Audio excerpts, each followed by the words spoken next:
You can now. Oh, I got a message. Meeting is being live streamed. So can I start now? Yeah. Okay, so thank you for the invitation. I'm very happy to see Kalyan now, an old friend of mine. We have known each other since our student days. Now as the director of KSOM, I've been there 2 times, I think, and I've had very pleasant memories. I wish I was there in person giving this talk, some future visit. Okay, so that's... Okay, so I would like to talk about the arithmetic of Heka characters and their L functions. This is a very old topic in number theory. I want to talk about a certain class of L functions and their special values, and even there is something which was not known. It's a very subtle issue which was not quite ironed out, and I will like to bring that out during this talk, and then use that as a platform, so to speak, to then jump into some work of my own in recent times. Okay, so with that prelude, let me jump into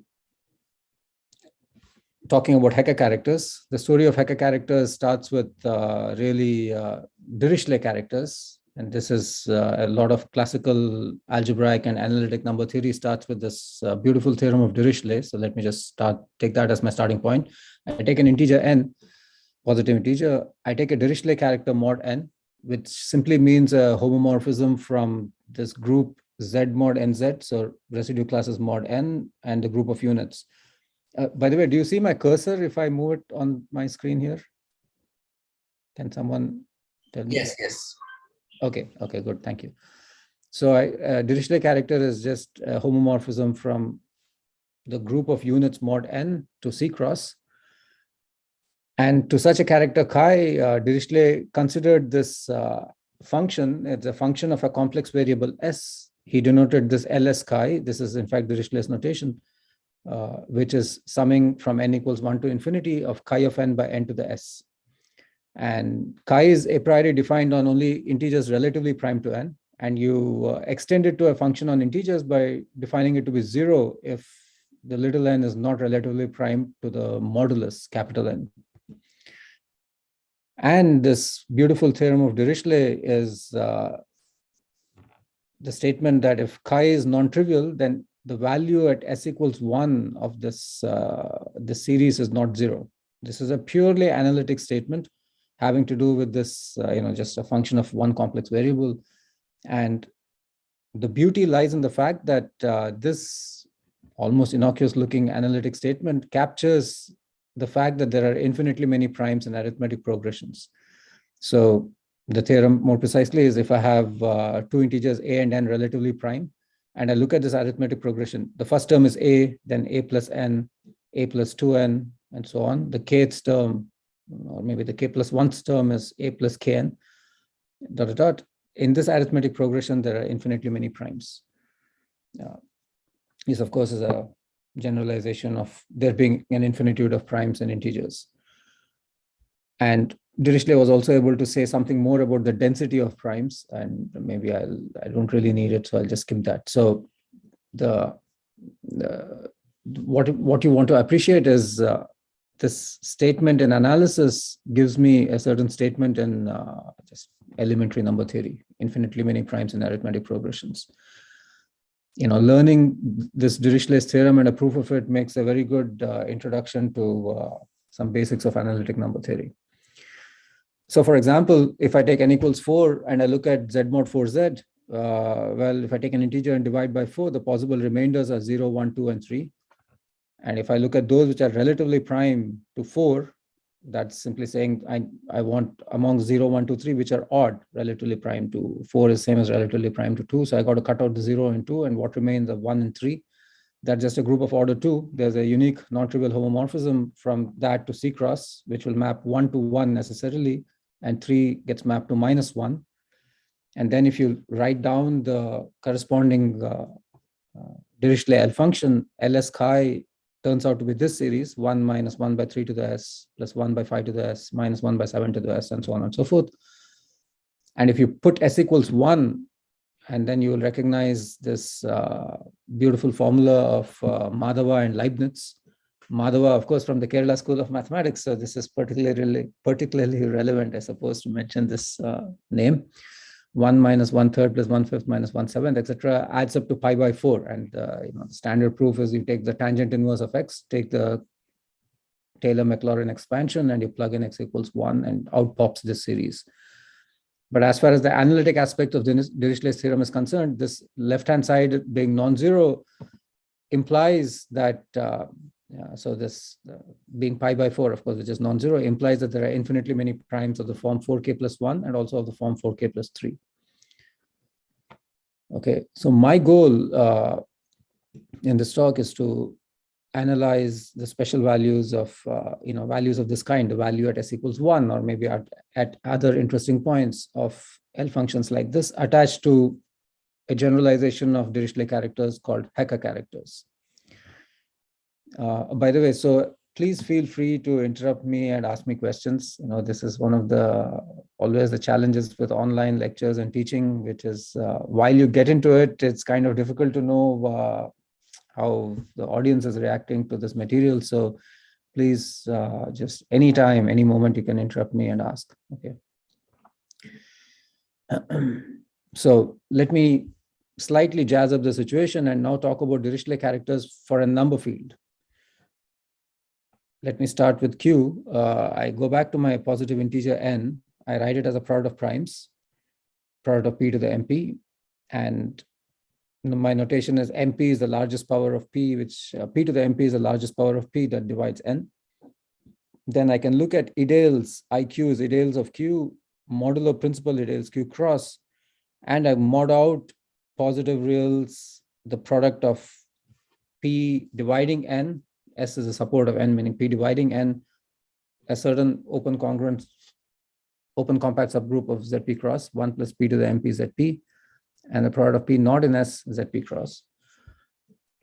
So from now, I will assume some familiarity with the language of ideals and ideals.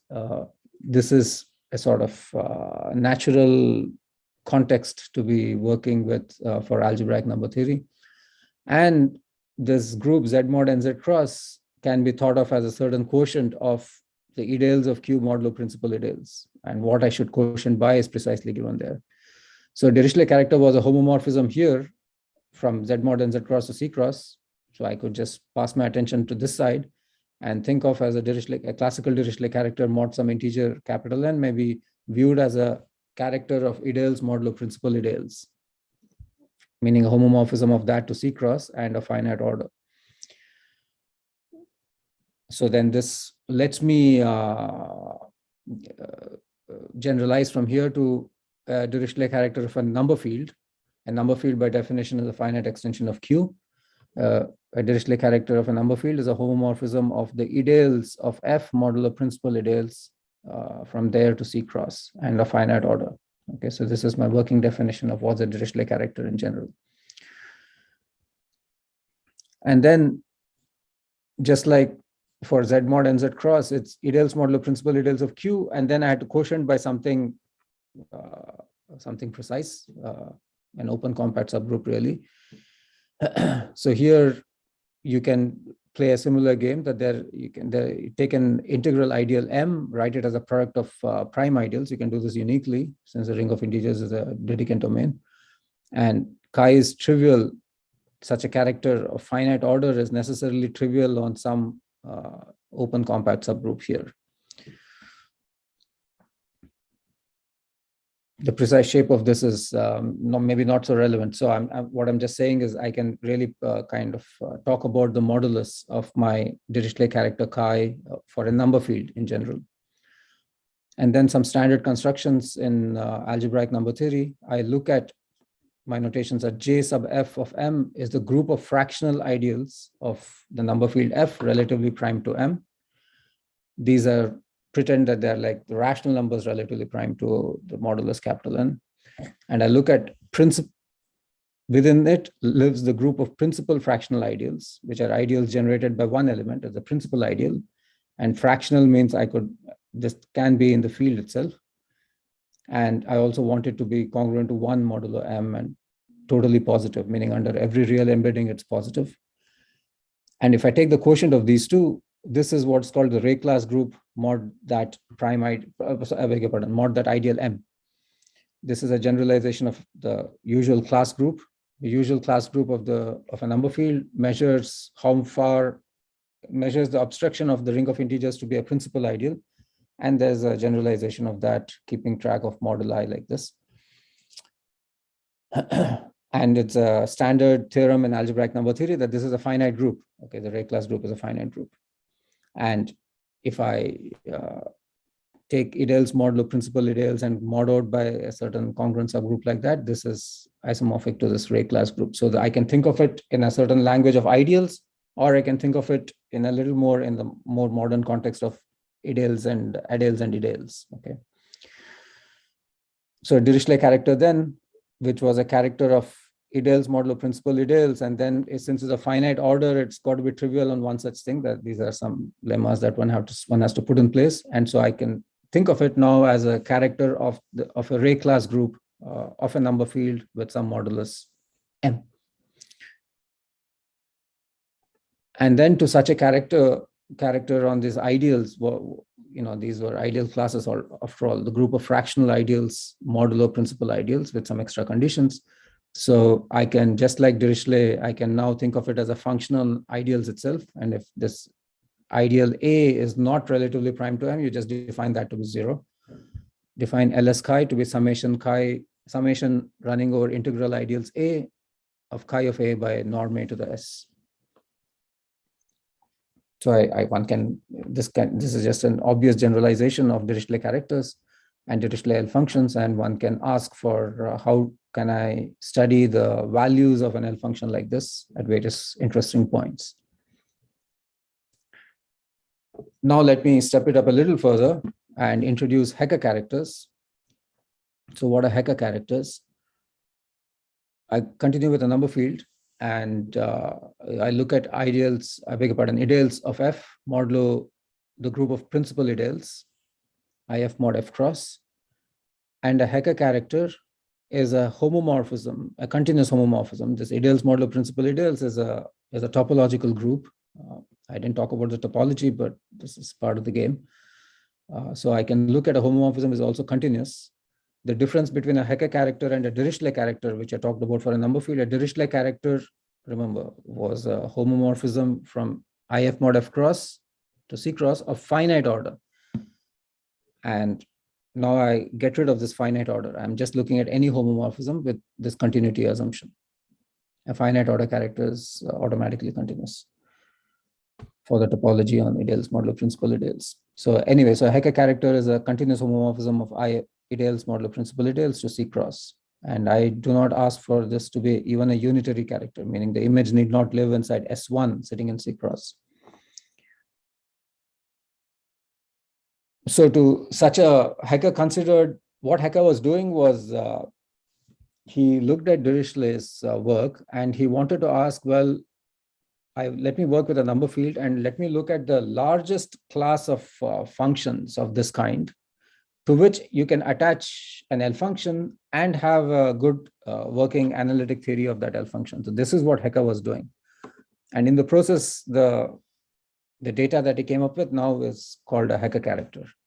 You will see this German term Großen character, which Heka, gross in German simply means large. Okay, so Heka was looking at some certain large class of characters. Actually, the adjective large applies to the character, not so much for the class. It's a class of large characters, large in some sense. Anyway, so a Heka character for a number field is going to be a homomorphism of ideals modulo principal ideals to C cross. And to this, I want to attach an L function. So what did Heka do?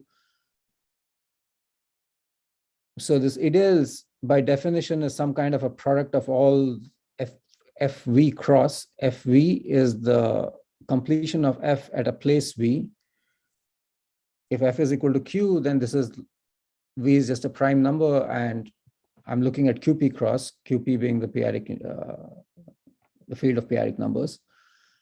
So I have QP crosses, as well as I can take the Archimedean place. So I have reals, R cross times all the QP crosses. So it's like a huge product. In any case, each of the QP cross, I'll just talk with Q, but one can do all of this for a number field. Each QP cross sits inside this ideals of Q, and so ideals of F here. FV cross sits inside IF, and so also it's a trivial exercise that it sits inside IF modulo F cross. So I could restrict this homomorphism from IF modulo F cross to FV cross, and whatever you get, that's called the local character of that global Heka character. And you'll call it unramified if it's trivial on the units of that FE cross. So for QP, if the character is trivial on ZP cross, then it'll be unramified. And then there is a certain recipe for defining what are called local L factors. You define it to be trivial if it's finite and if it's ramified. And there's a certain explicit recipe. This is roughly like 1 minus p to the minus s inverse. If chi v is unramified and v doesn't divide infinity, and if v is an Archimedean place, then there is a explicit recipe in terms of gamma functions. And you take the product Ls chi to be the product over v of Lv s chi v with some explicit recipe for this local L factors. And this is the global Heka L function. So I already mentioned this Rosen character of Heka, a class of characters for which Ls chi has especially nice analytic properties. You see, by definition, this is an infinite product here, or previously, let me just scroll up here. By definition, these L functions were infinite sum.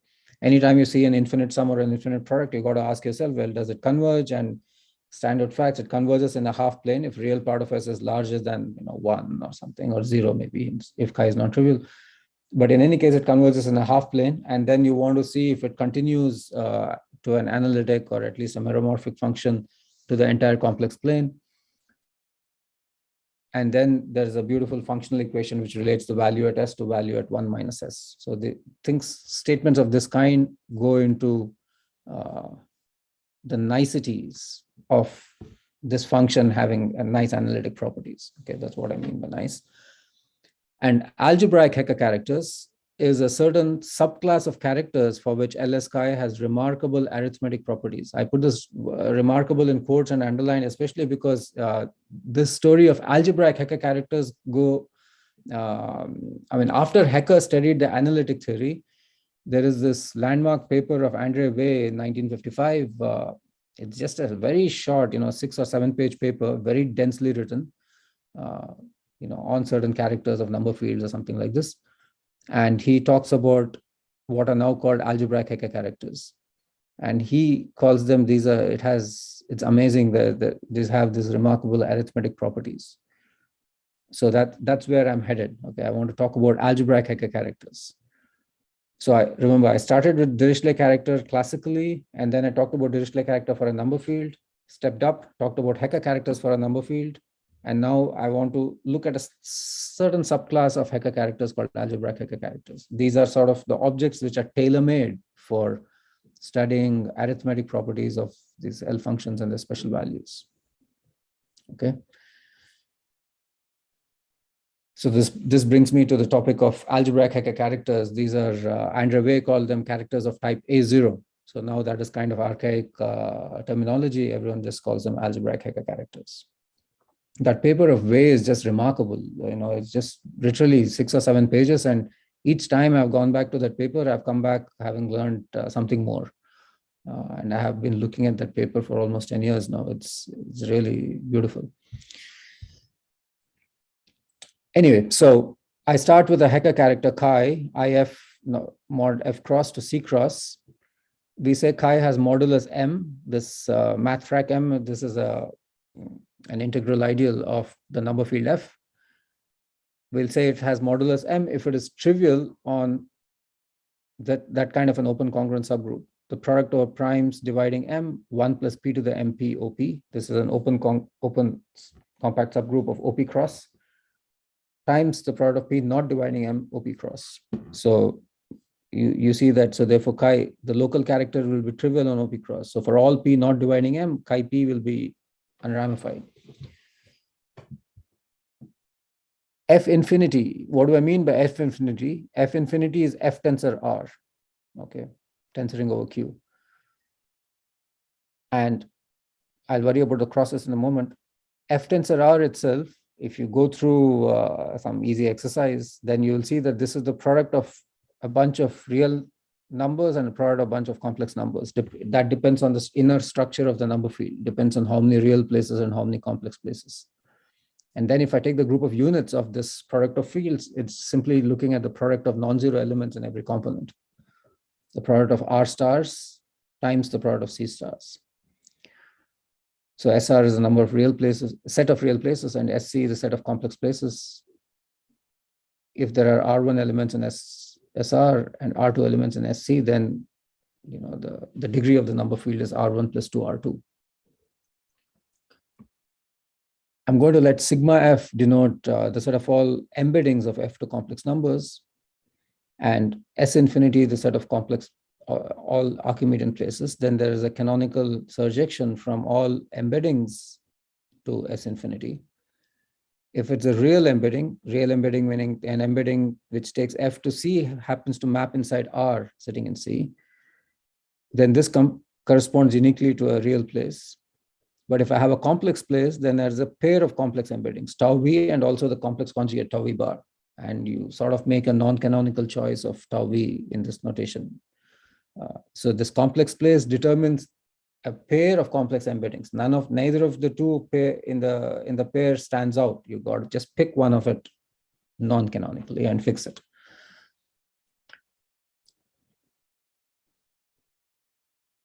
So of course, this comment is since F is a number field, its image in complex numbers lands inside a set of algebraic numbers, Q bar.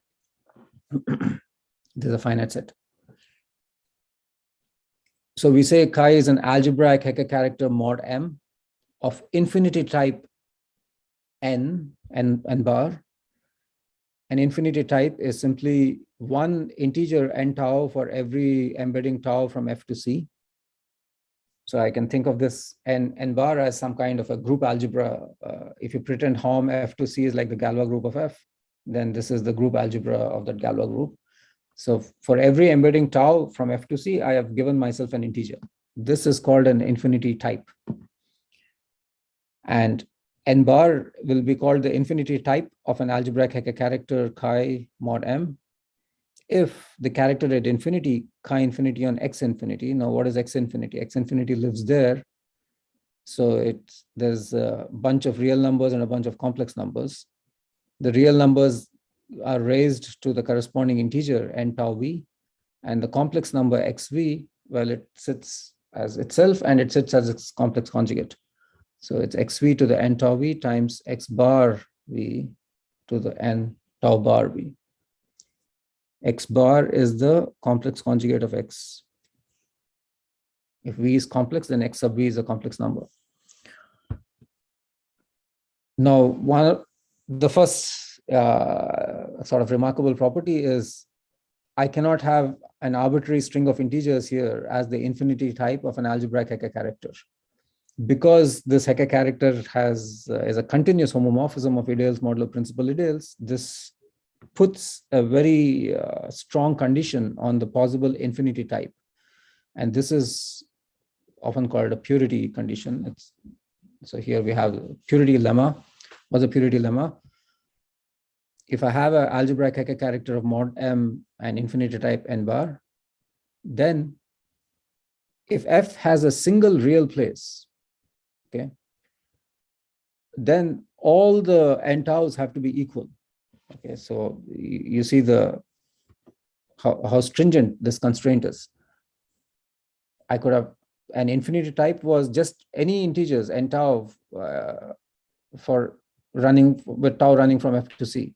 If F has a single real place, then I better have all the n taus to be equal. And if F has a complex place, I beg your pardon, if F has only complex places, In other words, if f is totally imaginary, then this condition is very interesting and very it can drive you nuts if you're trying to prove theorems with this kind of objects. If f is totally imaginary, then the condition is, forget the gamma for the moment, it's n tau plus n tau bar. So the two integers corresponding to the conjugate pair n tau and tau bar, the two integers n tau and n tau bar have to add up to a constant independent of tau. And not only that, these objects are kind of Galois stable. So not only for every tau from f to q bar, but also if I conjugate it by Galois elements, any gamma and Galois q bar over q, n of gamma tau plus n of gamma tau bar is also a constant, the same constant. In this talk, you can forget about the gamma, because that's you need to dirty your hands with these objects. It's n tau plus n tau bar is a constant. Think of it like that. And the proof is really an interesting exercise in algebraic number theory. It's I'll just skip this. Yeah. So once again, what is the take home here? An algebraic Heka character, forget the algebraic. A Heka character is a homomorphism from IF mod F cross to C cross. What is the algebraic part of it? It simply means, for those of you who might be familiar with the language of algebraic geometry, I'm thinking of this as a real algebraic group. It's really like GM. GM, you take the multiplicative group GM over F, restrict your scalars to Q, and then you base change to R. So you have some sort of real algebraic group. And then I'm looking at a homomorphism of that to C cross also as a real algebraic group. And then if you ask yourself, what are the possible homomorphisms, then you will see that you're forced to look at this infinity type. These are all the algebraic homomorphisms of that torus, which I just described, whose real points is this F infinity cross. That's where the word algebraic is coming from, algebraic geometry. But this infinity type is seriously constrained because of continuity aspects of this ideals of F, ideals modulo principal ideals. And if F has a single real place, then all the n taus are equal. This is the easy condition to deal with. So for algebraic Heka characters, life is far more interesting to be working over a totally imaginary field, where the purity condition is n tau plus n tau bar is a constant. So moving on, one can deduce from this as a corollary that if there were a single real place, then an algebraic Heka character looks something simple-minded. It looks like a Dirichlet character in the sense that this is my character of finite order, twisted by the sort of norm character to the W. W is that purity weight, this constant W. And if there are no real places, in other words, if it's totally imaginary, then this can be, this description doesn't help so much, but nevertheless, let me just say it. An algebraic Heka character is something unitary, mapping into S1, twisted by the W by 2, norm to the W by 2. In other words, I can kind of ignore that part, and then I have to understand the class of unitary Heka characters. Andre Wei's motivation to study these characters is if we read this algebraic Heka character on the ideals of F relatively prime to M, then one can deduce from the purity lemma that there is actually a number field E, such that the values of all this, the chi on any ideal, lives in this number field. And so the coefficients of this Dirichlet series are all in that number field E. A priori, the chi was a homomorphism from something into C cross, and these chi A's could be highly transcendental for all you know, for all you care. But then working with algebraic Heka characters kind of trims down the possible, the range of chi, and they all live in a number field. And so then you can ask questions about, if I plug in S equals 1, will this sum also live in E? And you can ask these kind of questions. Let me slightly show you a further a context in which we can talk about the same thing, a certain geometric context. This context lends itself to the study of cohomology of arithmetic groups. So given an integral ideal M, I can consider, I put this in quotes, locally symmetric space for GL1 over F. What kind of, since I won't spend too much time on this context, let me just go a little quickly over this. So I take G to be this torus I just told you about earlier. So I take GL1 over F and then a restrict scalar. So this is a restrict scalars to Q. So this is a Q torus. A torus is a group which after base change to the algebraic closure becomes a product of GL1s. Okay, so this is a torus. I take SGM to be GA mod GQ mod some C infinity, I'll tell you what that is, and mod a KM. So since G is GL1 and the restriction of scalars, it's an exercise with restriction of scalars, that this is nothing but ideals, modulo principal ideals, modulo something at infinity and something in the finite part. The KM is the kind of subgroups, we have open compact subgroups that we are dividing by. And the C infinity, there's a wide range of choices. The smallest I can take it to be is trivial, and the largest is everything in this in the infinite part, F infinity cross. I mean, both extremes are not so good. It's interesting when it's somewhere in the middle, and there are different choices of what I want to work with as A infinity, depending upon various contexts. If I take it as large, F infinity cross, I will essentially end up with the class group or the ray class group.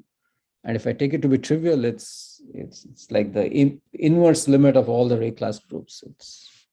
It's not finite for sure. And this, if I take a finite Galois extension E over Q, and with some small technical condition that F embeds in E, but never mind about that, finite Galois extension, which is like the field of coefficients. Then this infinity type N bar, thought now as a representation of this algebraic group, this Q torus, the standard construction, it gives me a certain sheaf on this topological space, this ideals, modulo principal ideals. And some people, topologically, it looks like what's called a solenoid, anyway, some kind of cylinder. So I have a space, a topological space and a sheaf, and then I can look at sheaf cohomology. Okay. This space is somewhat simple-minded. This G, after all, came up from GL1. It's more interesting when this was actually a reductive group. Then the cohomology groups get far more interesting. Since G is coming from essentially GL1, this is interesting only in H0. So the space of sections, and this is just a bookkeeping, just a context, and one can see that the algebraic Heka character that I talked about of mod M, modulus is M, infinity type N bar, in fact contributes to, is actually a section of this sheaf, contributes to H0. And this description is quite useful in practice. Okay, I've written something about Borel-Serre and so on, never mind about that. So I'm just trying to tell you that there's a certain context in which one could study, and in fact, I come to it from that context, where understanding algebraic Heka characters is all important. Do they exist? Okay, so this is already there in Andrew Way, and this is, he says that there was a certain, I don't know if you guys know the story in number theory, there was this famous conference in Japan in the mid-50s, to which Andrew Way went, and he gave this talk on these characters. And that's the conference where Shimura and Taniyama were also in attendance, and that's when they all kind of got to know each other. And there are some old, beautiful vintage photographs of that conference. And there's a photograph of Andrew Way giving this talk on a tiny board, just writing some characters and so on.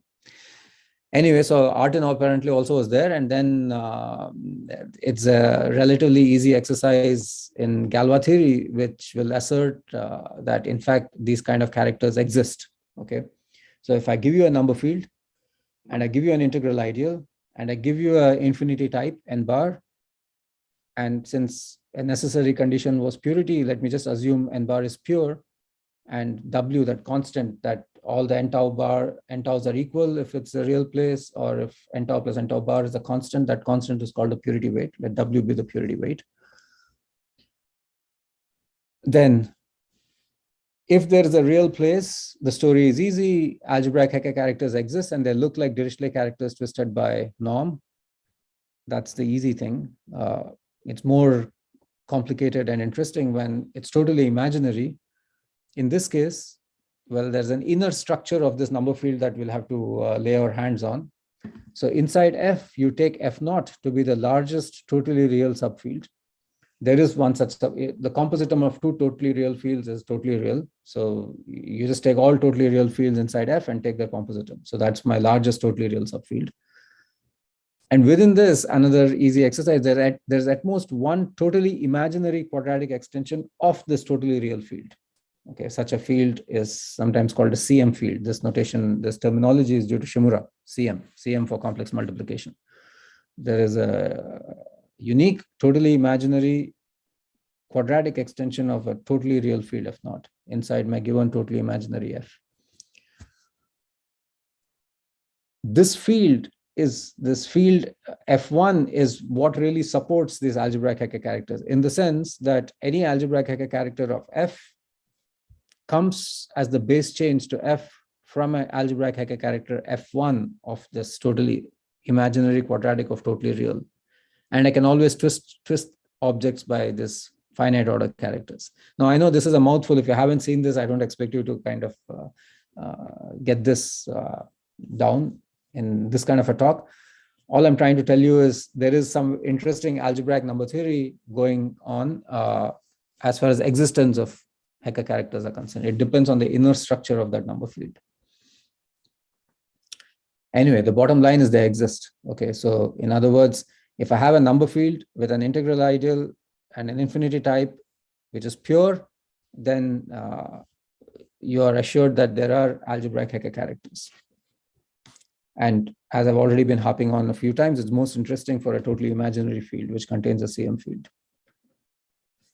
So one example of these fields to keep in mind is, you take Q and you can adjoin the cube root of 2, and you know that's not Galois. And I take the Galois closure, Q adjoin the cube root of 2, and you tack on a cube root of unity. Then this F over Q is a Galois extension. And inside this are various subfields. There's Q omega, and this happens to be, so Q omega is a cube root of unity. If you adjoin a root of unity, you get a field which is of CM type. It's totally imaginary quadratic over totally real. If I adjoin zeta is an nth root of unity, then zeta plus zeta inverse will generate a totally real, the maximal totally real subfield. And in this case, omega plus omega bar, and you had seen this exercise in, I don't know, maybe 11th or 12th, omega bar is also omega squared, and omega plus omega squared is -1. Okay, so that lives in Q. So the maximal totally real subfield here, there's not much space, that's Q itself. Okay, so this in the notation previously, F is totally imaginary, F naught is the largest totally real subfield. So for this guy, the largest totally real subfield is in fact just Q. And this observation of Way and Artin here that I just talked about is the statement that if I were to work with this number field, the interesting characters come as a base change from F1. And I can allow myself twisting by finite order characters. That's what I've spoken about. Oh, I see, I'm already 40 minutes into the thing. Anyway, let's see how far we can go. Now comes, I want to talk about the critical set for these characters, the L function of this character. Before I get into what is the critical set, let me just tell you what's happening for the Riemann Zeta function, which probably more people are familiar with. If you take the Riemann Zeta function, summation 1 by n to the s, you know this theorem of Euler that summation 1 over n squared is pi squared by 6. And so that's zeta 2 is pi squared by 6. So there are n such formulae for zeta 2, zeta 4, zeta 6, zeta 8, zeta 2m. So the zeta values at the even positive integers are known. They have been known since Euler. But the zeta values at odd positive integers is a mystery. It's a mystery even now. There are these block-Kato conjectures which give some explanation, but there's nothing which can be easily explained anyway. Why even positive integers and why not the odd positive integers? That is encapsulated in the critical set. The critical set for the Riemann zeta function consists of 2, 4, 6, 8, etc. And symmetrically on the other side of the functional equation, -1, -3, -5, the odd negative integers. Likewise, the critical set for an algebra, the L function of an algebraic Heka character, I'm going to maybe skip all of this and just say that an integer is critical if both L infinity, the gamma factors at infinity for chi and the gamma factors at 1 minus s for chi inverse are both finite, no poles. Those gamma factors shouldn't have poles at s equals m. Now I have given in these, I'm happy to share the slides with anyone interested. There's an explicit recipe for writing down those gamma factors in terms of that infinity type. And this just gets technical, so I'm going to skip this. The point to keep in mind is the factors on either side of the functional equation should be finite, the gamma factors. And then you have to run through an exercise of, the poles of the classical gamma function. The poles are all at zero, are at the non-positive integers, 0, -1, -2, -3. And then if you use that and you work out with this recipe for the gamma factors at infinity, you get some explicit list of numbers. So for example, if f is totally real, then this looks almost like what I just told you for the Riemann zeta function, 2, 4, 6, etc., and then -1, -3. And it depends on the parity of that twisting character chi naught. If that were odd, then things get shifted a little. And similarly, if f is totally imaginary, you get a certain string of integers, and the difference between totally imaginary and totally real, another difference is, in this case, the critical set is a finite set for the totally imaginary situation. The totally real situation is like the Riemann zeta function. You get an infinite set. Okay. And one can say a little more about this finite set. Where is it centered and how many elements in it and so on.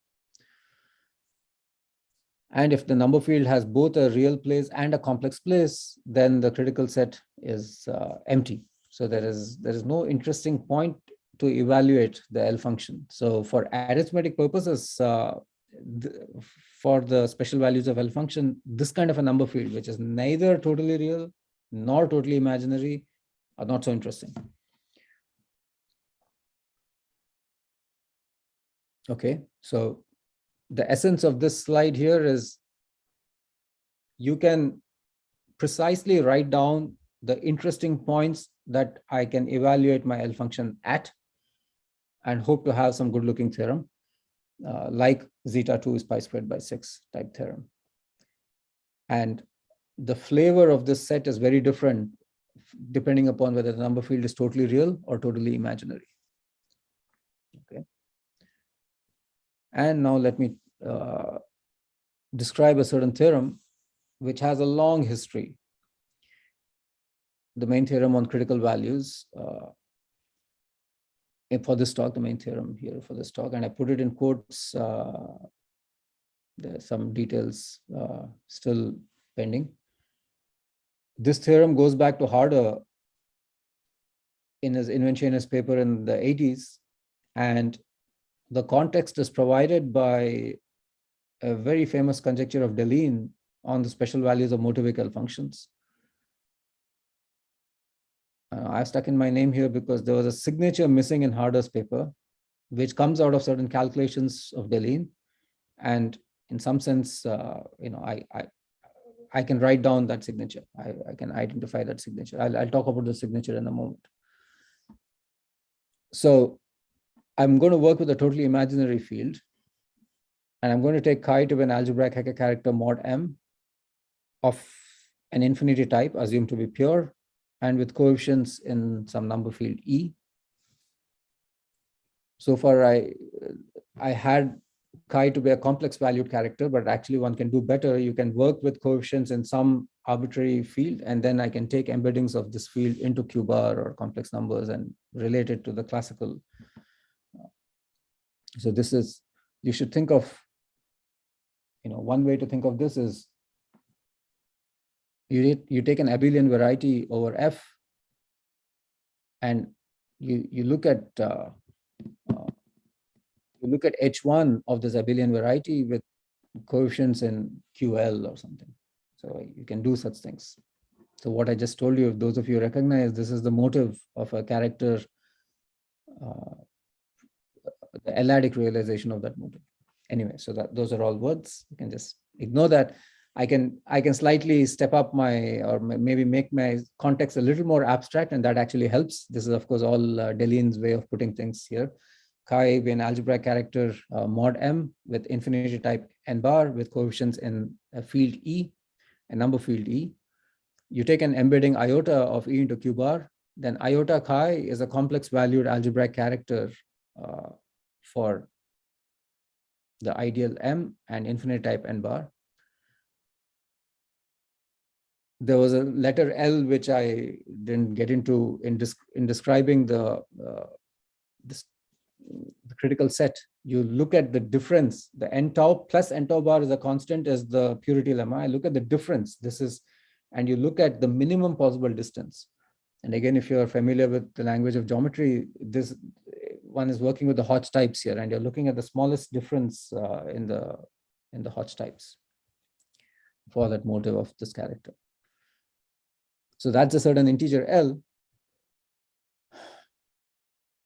We go back to this configuration of fields, totally imaginary F. F0 is the largest totally real field, and F1 is this totally imaginary quadratic extension of F0 sitting inside F. Since it's totally imaginary quadratic, it's obtained by adjoining the square root of an element D, where D is totally negative in F0. And then one defines a certain quantity. I'm going to define delta sub F1 is you take this D lives here. I take its norm, which now is an element of Q. I take the square root of that. So norm from F0 to Q of D, square root of that. That's delta F1. And then you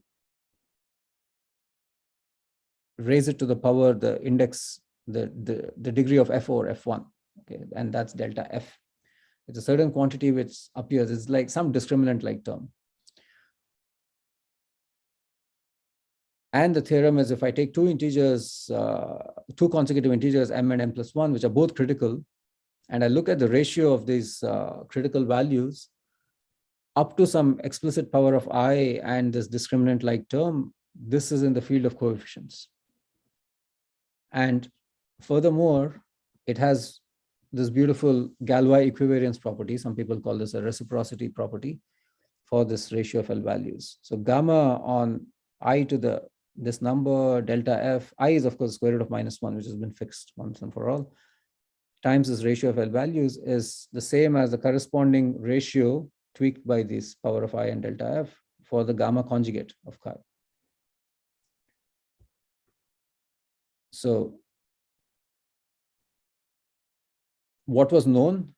So Deline has this all kind of encompassing conjecture purely in terms of motivical functions. This goes back to the Corvallis volumes in the late 70s.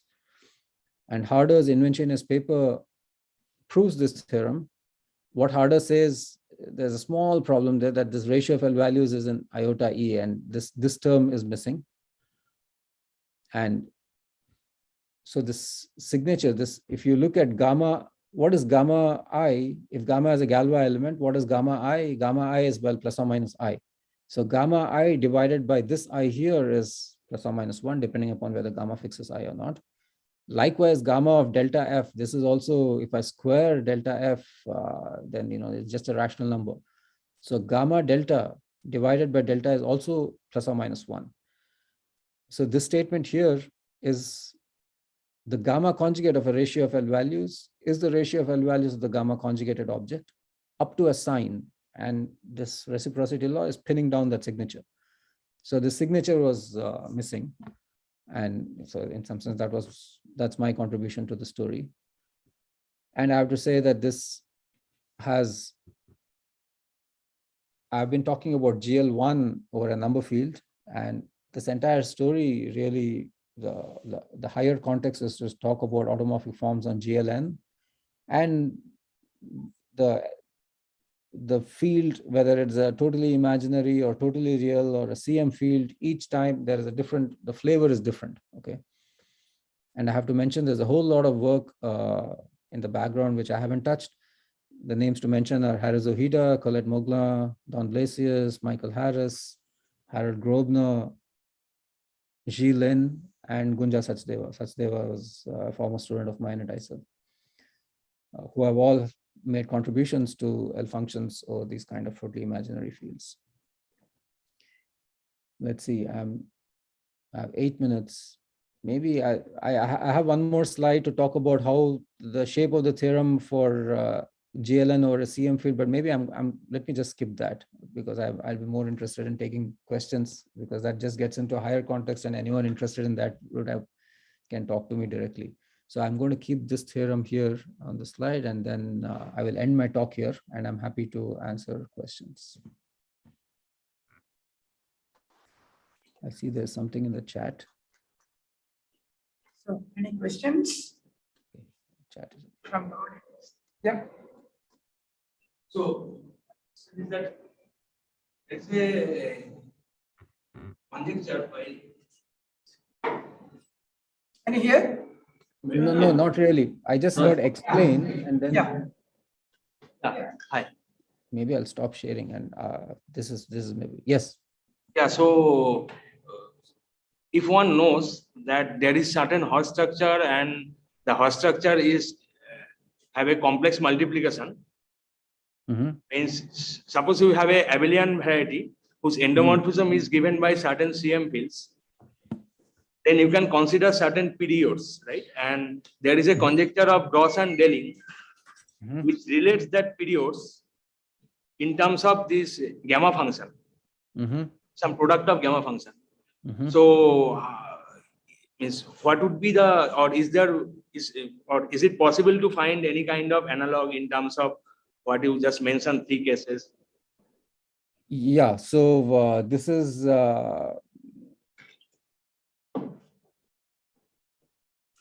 it goes back to Deling's conjecture. So now let me share my screen once again.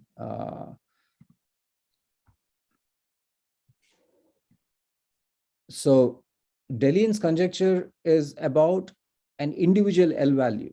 Okay, if I work with an individual L value, then what you just described, this abelian variety with endomorphism with a CM type, the corresponding H1 of this abelian variety, you will see this motive of this character in that H1. So this is somehow, I mean, I don't completely understand that story, but roughly that's what it is. And the periods that you just described, so Deling's conjecture states that this L value, an individual L value, not ratio, okay, just an individual L value, is that period up to an element of this field of coefficients. So roughly like zeta 2 for the Riemann Zeta function, zeta 2 by pi squared is a rational number, and that pi squared is some period attached to, well, actually the Tate motive Q2. Okay, and so the periods that you just mentioned are very much part of Deling's story in his conjecture about an individual L value. An advantage of working with this sort of ratios of L values is the periods have cancelled out. And now one is working with essentially a rational number or up to some harmless quantities, interesting but harmless, meaning one knows explicitly what they are. This ratio of L values is the arithmetic of what sort of primes divide this and so on are interesting. So the periods have cancelled out. Okay. So yes. So to answer your question, those periods, I mean, go back to an elliptic curve, and there are these 2 periods. And if I look at the L function of an elliptic curve, there's only one critical point, the value at the center, and it is basically that period. Okay, one of the 2 periods. And this is part of Deling. So now I'm looking at ratio of critical values. but I cannot live in elliptic curves because there's only one critical point, the center of symmetry. I need a object with some extra space in the between the Hodge types, so at least two critical points. Then the periods cancel out. Have I? So you mean partially- is the point what I am wondering that in the periods, the ratio of two periods are algebraic, something like that, or you are saying that it always cancelled out, or over a totally imaginary field, the two periods, there's only one period, so to speak. There are always seemingly two periods, but they become equal to each other. So there's only one period over a totally imaginary field. The ratio is algebraic, you can say, yes. Thank you. If you are familiar with modular forms, the way this works out is if I have a modular form of CM type, in the sense that it comes from a character of an imaginary quadratic extension, then in principle there are always two periods, but then these two periods, one differs from the other by the Gauss sum of the character corresponding to that quadratic extension. A quadratic extension cuts out a quadratic character of the base field. I can take the Gauss sum, that's the quadratic Gauss sum, which of course there's classical number theory embedded there, and the two periods differ from each other by that Gauss sum. So this can happen, and it usually happens when there is a imaginary field at play.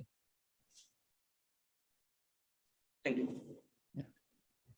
In general, it's a, by the way, it's an open problem, since if I have these two periods, is there an algebraic relation or not? In general, even for a modular form, it's an open problem that if in fact the conjecture I think is if it is not of CM type, then the two periods are algebraically independent. This is open.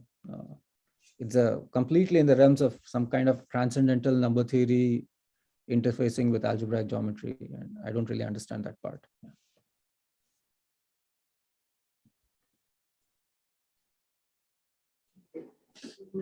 Any other? Anybody online? Can you check?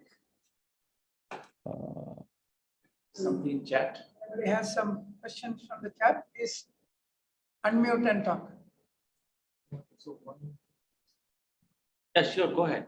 So one may possibly not very much on that line, but the question is on the non-critical side, do you have some ratio can one compare, or means one can look at it. What one can prove is I don't know. So Harder has some ways of talking about these objects. If I have a ratio of L values and one of them is non-critical, then this somehow gets related to the theory of mixed motives. Don't ask me more. I don't understand that. But there is some kind of highly esoteric, story out there, which has certainly not been well understood. There is this Springer lecture notes of Günther Harder, Eisenstein Kohomologie und die Konstruktion der gemischter Motiven, which means Eisenstein cohomology and the construction of mixed motives. So there, if you look at that lecture notes, you will see some statements along those lines. So what I can say about non-critical values and ratios, I have nothing to say really. I'm working completely. Somehow it's also the beauty of this theory of Eisenstein cohomology, that the part that I understand is that it gives a statement only for critical values. Okay. So question is, can you say something about zeta 3? I have nothing to say other than what Apari has already said, that zeta 3 is irrational. Other than that, I have non-critical values is a completely different beast altogether.